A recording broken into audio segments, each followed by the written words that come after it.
Is it your destiny? Conflict modes and strategic choice. Welcome to the Star Wars Leadership Academy.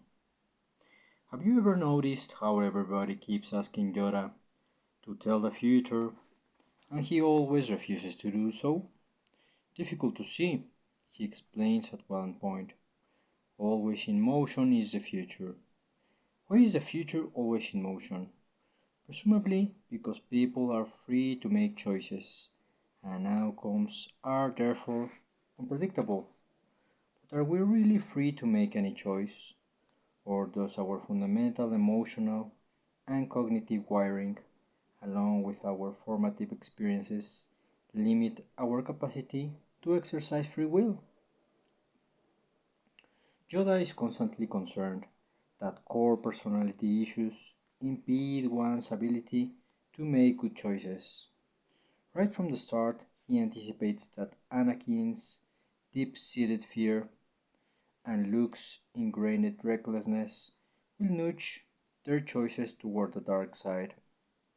At the same time, however, Yoda leaves open the possibility that both men may overcome their default tendencies.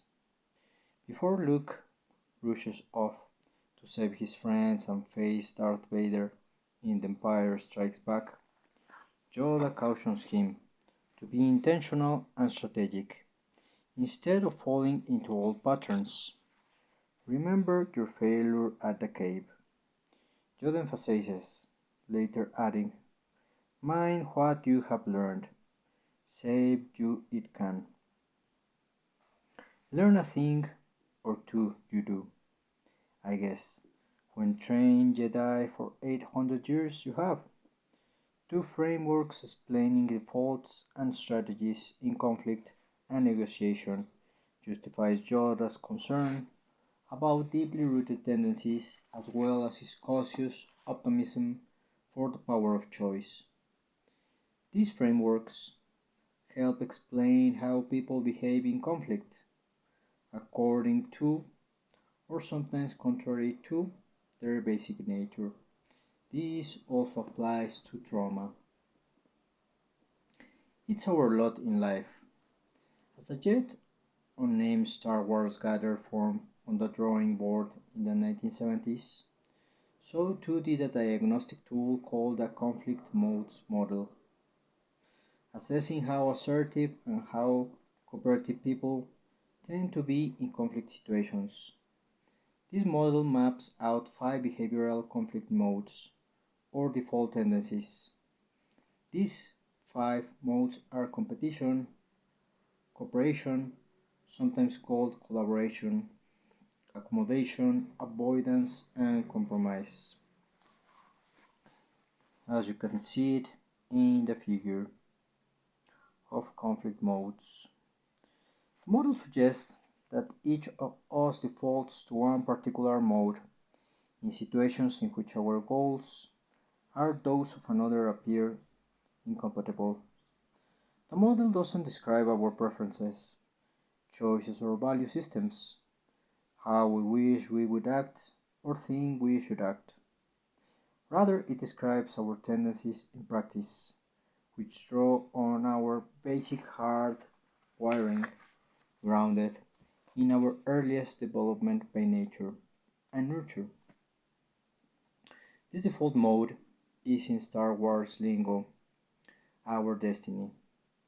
To quickly cast Star Wars characters into these fundamental wiring destinies, let's review Anakin Skywalker, which is competitive.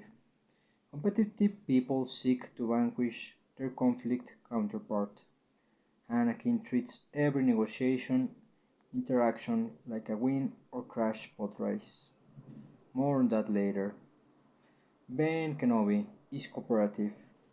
Cooperative people seek to turn counterparts into teammates for mutual gain. Consider how Ben doesn't impose his desire that Luke accompany him to Alderaan by arguing, guilting, or Jedi mind tricking. You must do what you feel is right, he says, wanting Luke to decide on his own. C3PO is an accommodator. Accommodators giving to their counterparts. The only one in the saga to suggest that surrender is a perfect acceptable alternative is extreme circumstances. 3PO is shut down in reward. C3PO's programming guides him to be deferential and yielding to his counterparts.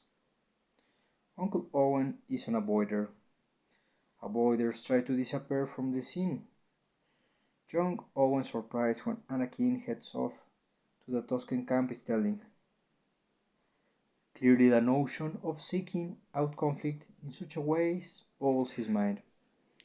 Ben Kenobi correctly pegs Owen's core trait of avoidance. When Luke protests, I can get involved. I got work to do. It's such a long way from here. Summarizes Owen succinctly, Ben responds, That's your uncle speaking. Lando Calrissian is a compromiser. Compromisers try to obtain a chunk of whatever up for grabs before giving in on the rest. Certainly Lando competes when he has the right card up his sleeve, but when caught up with a tough counterpart, such as Beckett in Solo, or Darth Vader in The Empire Strikes Back, he instinctively looks to make a deal along the path of last resistance, while still looking out for his own interests as best he can. These hardwired personality traits guide our go-to responses in conflict situations. However, are these traits insurmountable, like C-3PO's basic programming against impersonality deity? Or can we unhook ourselves of our mind traps, of this default programming, of this trauma, bypass our compressor, so to speak, and choose to act otherwise in specific situations? Is it your destiny? This question has particular importance for negotiation. Negotiation is often an effort to resolve a conflict situation. Interestingly, even without a conflict, people often experience negotiation with others as a conflict-like interaction. Like Hans Blaster, we are sometimes triggered inappropriately.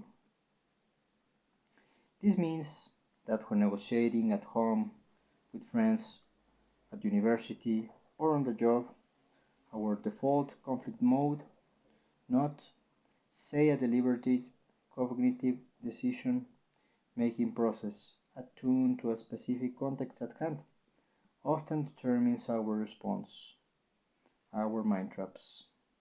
I'm not sure I can give you the full raise you're asking for, our boss might say. If you are not with me, then you are my enemy. A competitively wired conflict brain might roll in response. Successful negotiation requires constant strategizing, choosing between tactics, considering options, and other aspects of deliberative decision making. In short, to negotiate well, we must choose. But is such choice possible given the power of our default conflict mode or our mind traps? Yes, truly wonderful. The mind of a human is hardwiring notwithstanding. We can bypass default reactions to strategically decide our course of action. Even in the most conflict-laden situations. But how? As we've seen, the conflict modes model describe 5 behaviors as deep-rooted personality traits we each default to. Another framework, the dual concerns model, reimagine these very same behaviors as strategies we can choose between mindfully and intentionally, and implement in conflict and negotiation situations. In shifting from default mode to strategic choice, we take our first steps into a larger negotiating world. He must choose his own path. When taking the dual concerns approach to choosing between the 5 conflict modes, now strategies, in conflict or negotiation, we must weigh 2 concerns. First, how important is it to us to achieve our own goals? And second, how important is it to us that our counterpart achieves their goal? Consider these 2 concerns, and your strategic choice will be clear. Importantly, we can choose to implement any of these strategies, whether they align with our default conflict mode, mind traps, or not. Cooperators can compete, competitors can avoid, and so on. Of course, implementing strategy is easier if it aligns with our default mode. Just as riding a custom-built land speeder is easier than riding a wild blurg. However, conscious effort and intentionality allows us to implement other strategies. Throughout Star Wars saga, protagonists struggle between their hardwired conflict modes and their ability to choose other approaches. They are all hardwired with mind traps. Their success and failure, like our own in negotiation, depend on managing this tension. Let's spoil. It doesn't always go well. Choosing to avoid. Let the Wookiee win. As a preliminary matter, we can always strategically choose not to engage in conflict in the first place. Choosing whether to avoid conflict, in fact, is often the first level of intentional decision making in conflict situations. Even the fiercest competitors would be wise to avoid conflict in the right circumstances. As a strategy, avoidance can be useful when you don't really have much you wish to gain and don't want to get sucked into needless conflict. Avoidance is particularly helpful when you suspect your counterpart will pursue their goals vigorously, and while you don't want to fight, you also prefer not to assist them in achieving their goals. For example, take Finn, a cooperator by nature. Just try to get him to not offer you a hand.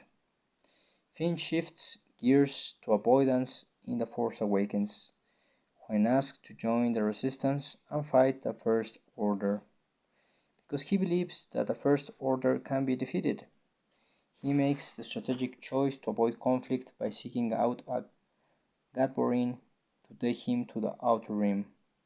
As another example, recall Jyn Erso's efforts in Rogue One to convince Mon Mothma and the Rebel Alliance Council to obtain the Death Star's plans.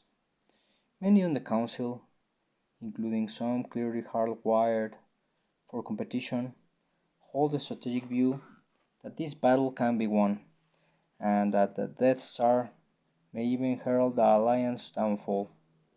They strategically choose to avoid rather than compete with Empire. Finally, recall Chewbacca and R2-D2 Game of the Jarek. R2-D2 is one of the Star Wars most fundamentally competitive characters, initially default to competition. R2 appears to be winning the game until he receives advice from C-3PO to stay in one piece by avoiding conflict completely. I suggest a new strategy, R2. Let the Wookiee win. Choosing to accommodate. Come, let me get you something.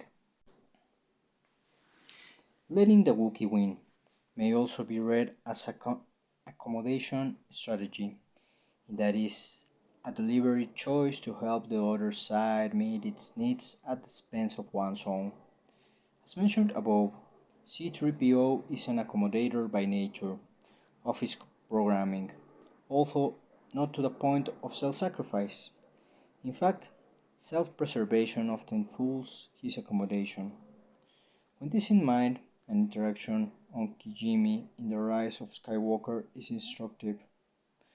When requested to save the mission by undergoing a complete redacted memory bypass, Tripio doesn't default to accommodation. In fact, his knee-jerk reaction is to resist it.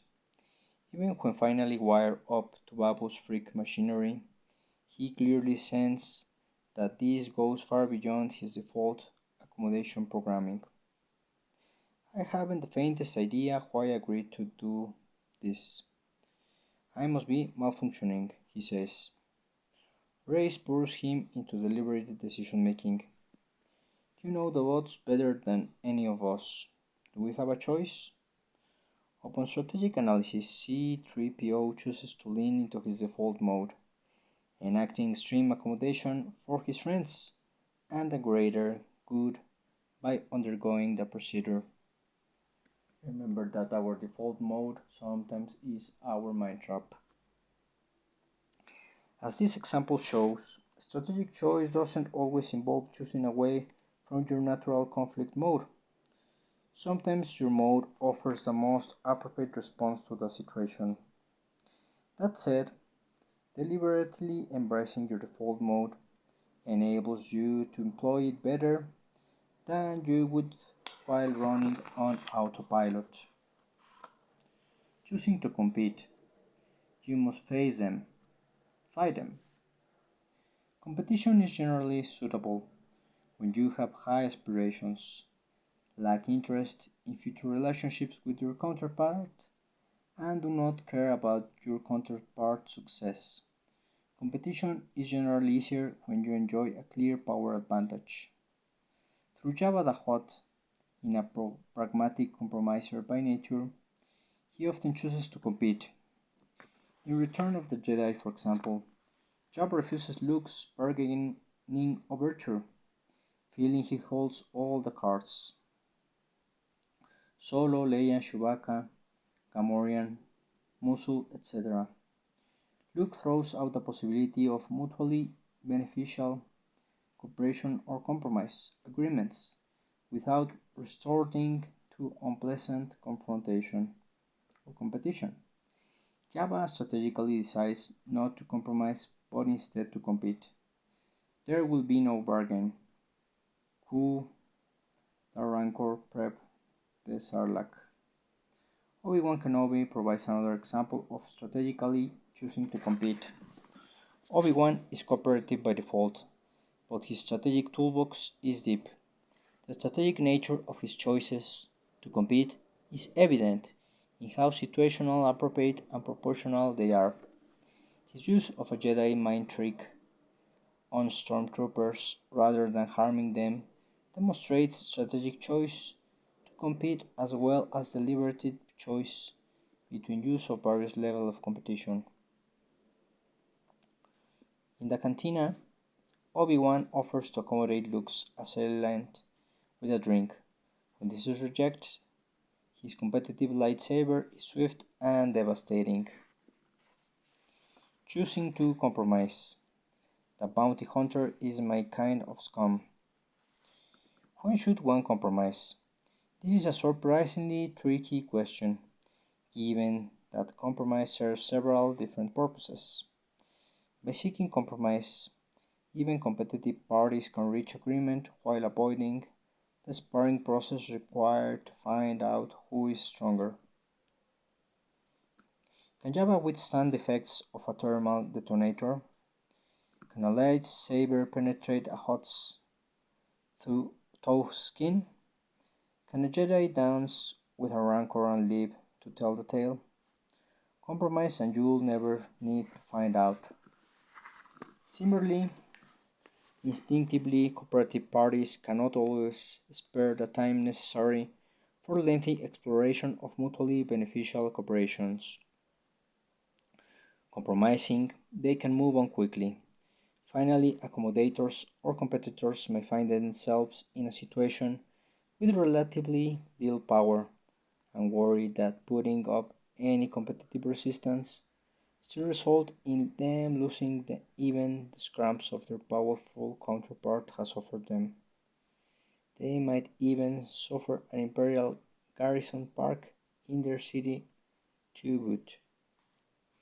Choosing to cooperate. Join me. Cooperation is characterized by a desire to meet your own interests while helping the other party meet theirs. Cooperation is appropriate when your aspirations are particularly high regarding the substance of the deal, ruling out accommodation, compromise, and avoidance, and when competition would fail to deliver the goods or jeopardize an important relationship. Nobody demonstrates strategic cooperation like Darth Vader. Wait, what? Anakin Skywalker is competitive by nature. Even young Anakin, who gives without any thought of reward, is still one competitive pod racer of a kid.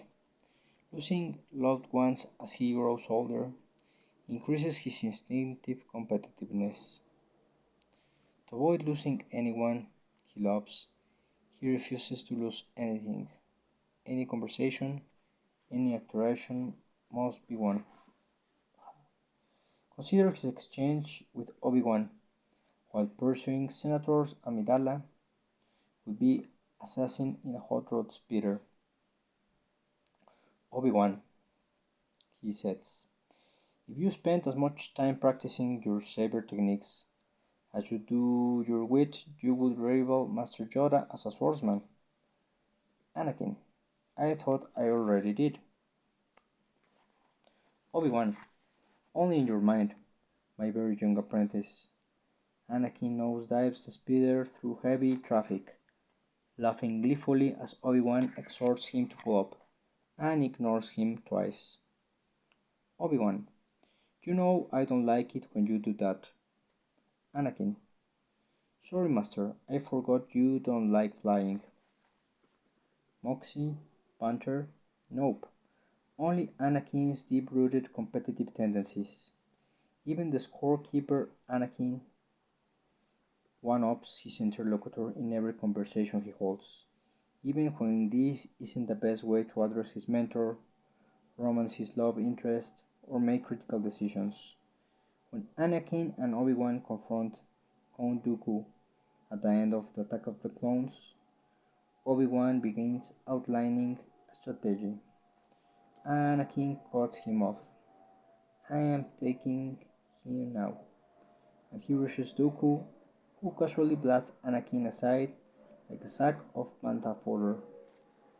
As Darth Vader, all that remains of Anakin's personality in his competitiveness.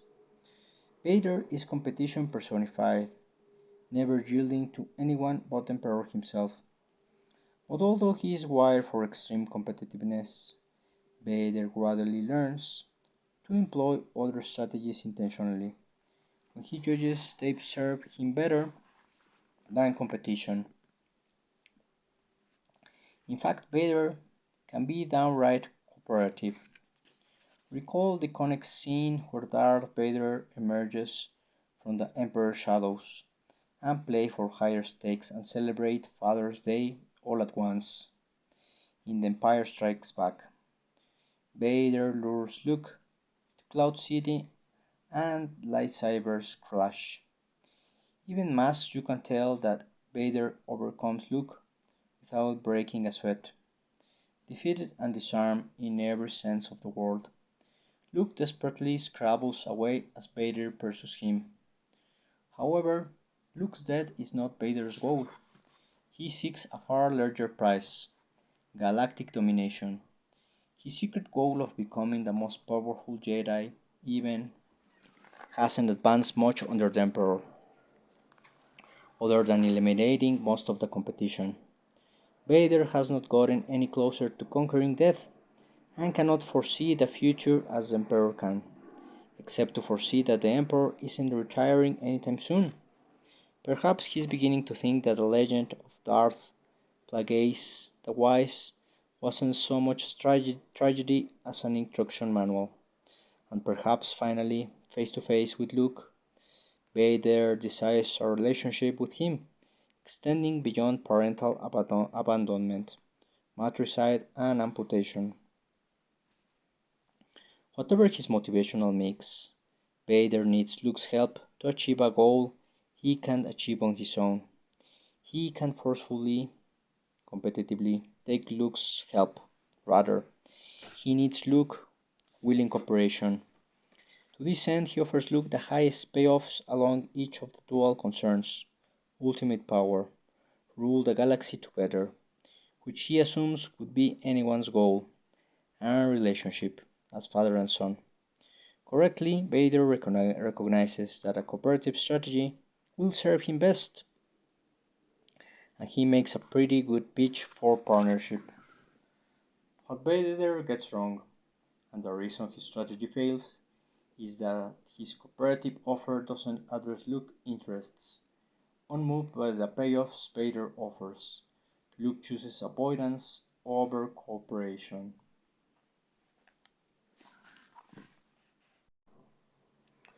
Something inside me has always been there, but now it's awake. Intentionally choosing a strategic approach, whether through circumventing or engaging our natural conflict mode, occurs on two levels, often separated in time. The first involves our overall plan and intentions for engaging within the situation, often taking place before the interaction itself. The second happens during the interaction itself, whenever side triggers our conflict defaults or mind traps, potentially reverting us to our default conflict mode. Nosing contrasts these two levels and portrays the benefits of deliberate choice between strategies better than Han Solo and Chewbacca first encounter. These two competitive beings meet in a dog-eat-dog context when Han, after deserting his Imperial infantry unit, is thrown into a pit to be eaten by the beast, Chewie. Within moments, the two attack each other and battle until Han recognizes his assailant is a Wookiee. He then addresses him in Shiri Wook, persuading him to cooperate for their mutual benefit. Pretending to continue their fight, they use Chewie's blows and Han's back to collapse the pillar supporting the pit's crated ceiling. To those competitive by nature, cooperation doesn't come easily. Maintaining cooperation can require much presence of mind intentionally and effort. While part of Chewie's mind remembers he must cooperate with Han, the other half would just as soon tear Han arm off. Once their joint venture succeeds and their path is clear for escape, Chewie reverts to his default competitive mode, tossing out of the pit as he is weighted no more than a pork.